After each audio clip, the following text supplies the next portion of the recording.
What is up, guys? Welcome to my review for Young Justice Outsiders, episode 21, titled Antisocial Pathologies. Now, this episode continued the now 2-episode streak of episodes actually being really good and contributing to the storyline of the season a lot. This seems like the ending of the season will be very good and very exciting. Now, this episode focused on two major storylines, the one with the Light, which also had its own side storyline with Tara and Deathstroke, then the one in Hollywood, and I'll talk about both of those storylines separately, and then in the end, I'll obviously give a score for the episode. So let's start with everything to do with the storyline with the Light, with the episode beginning with the Light talking about Halo and Jace. The episode majorly focused around Helga Jace's betrayal of the team and what her whole motivation is, and it's pretty insane. It's something that I didn't expect at all. It's pretty dark, it's pretty crazy, and it's also really good.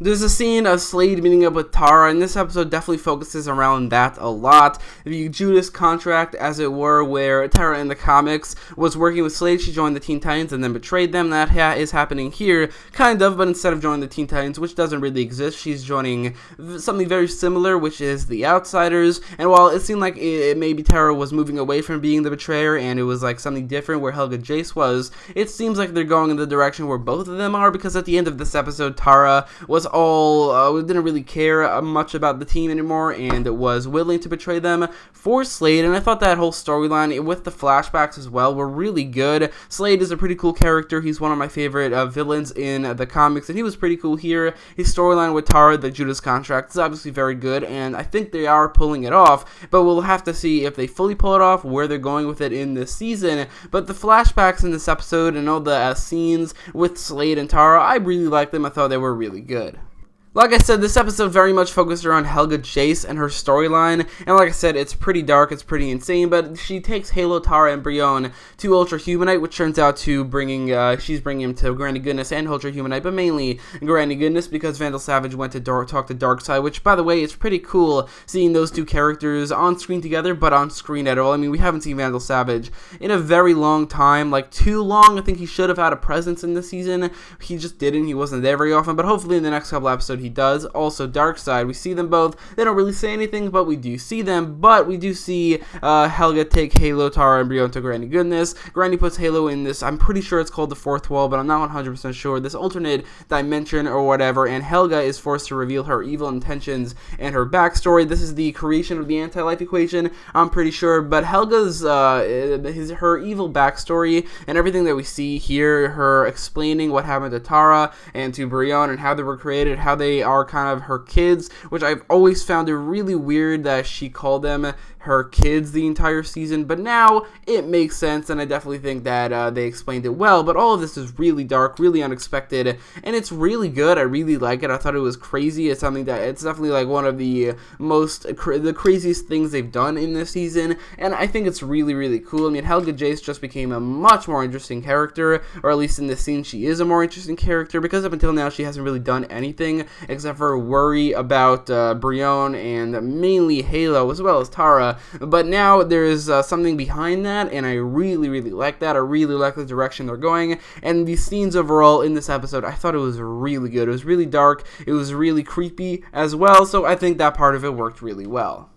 So after that, after Granny Goodness creates the anti-life equation, she goes and gives it to Granny Goodness. I don't know if this is the same thing in the comics, but it seems like there are two versions of her. Maybe she has the power to create a duplicate of herself. Maybe there are two different versions. Maybe the two different characters here. I don't really know, but that is something they revealed. I mean, in past episodes, we saw this other version, this space version of Granny Goodness in like one or the other episode, but I thought it was just the same person. I mean, she has a boom tube, so it wouldn't be the craziest thing in the world or the universe for her to go from Hollywood all the way to outer space in like no time at all, but it seems like they are actually two different people, which is pretty insane. So I really hope they reveal something about that. But then we also see a scene about the Light talking about Darkseid, and in this scene it seems like there is some tension growing between Vandal Savage and Darkseid, and I feel like maybe Vandal Savage will help the heroes defeat Darkseid in the end, because Darkseid poses a threat to him and his goals, because Darkseid probably wants everything for himself, and the anti-life equation would make it so that Vandal Savage wouldn't really be able to do anything. So I feel like maybe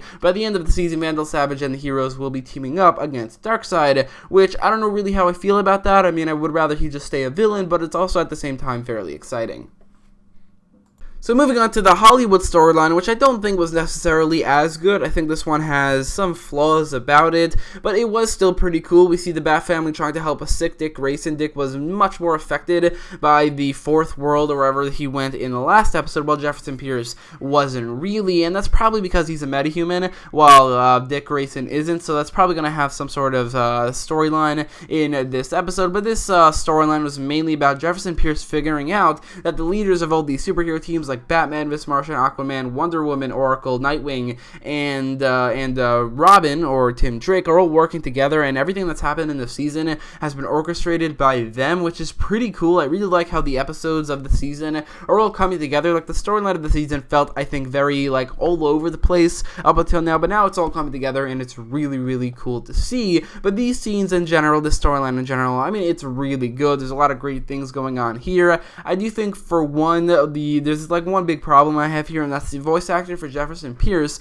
who does a good job overall, but in this episode, he's really just screaming, and I do feel like that was kind of hard to take seriously. It's not like he's like angry, it just feels like he's screaming for the sake of screaming. But other than that, I feel like all of this was really, really good, and I thought that I just really liked it. The conflict between these leaders of all these teams and these characters, the members of the Bat family, and also the Outsiders, worked really well. Barbara trying to convince Beast Boy that what they were doing is fine, which I do think it was fine. I mean, I don't really, if I was there, probably wouldn't really have much of a problem with it. But then also Barbara trying to talk to Bruce about if their mission is just his mission, because most of the team, except for Wonder Woman, are either members of the Bat family or people he has trained as part of the original Young Justice, and that was fairly interesting. I mean, a lot of what happened in this episode is very interesting. It was cool to see Batman again. It's cool to see, like I said, the storyline and the season of the storyline of the season, and all these scenes we saw in the Batcave with all these leaders of these teams coming together in this episode. And I think that, plus the light storyline, which is really good, made for one of the better episodes of the season. So I thought this episode was really, really good. I really liked the light storyline. I thought everything that happened there was great. Some pretty creepy and disturbing things happening with Helga Jace, but it was still really good. The Hollywood storyline wasn't as good, but it was still a very good storyline, and I just love how the storyline has finally come together in this season. So I'll give this episode a 9.4 out of 10, and let me know what you thought about it in the comments down below. And if you like this video, make sure to leave a like, share, and subscribe. And thanks for watching.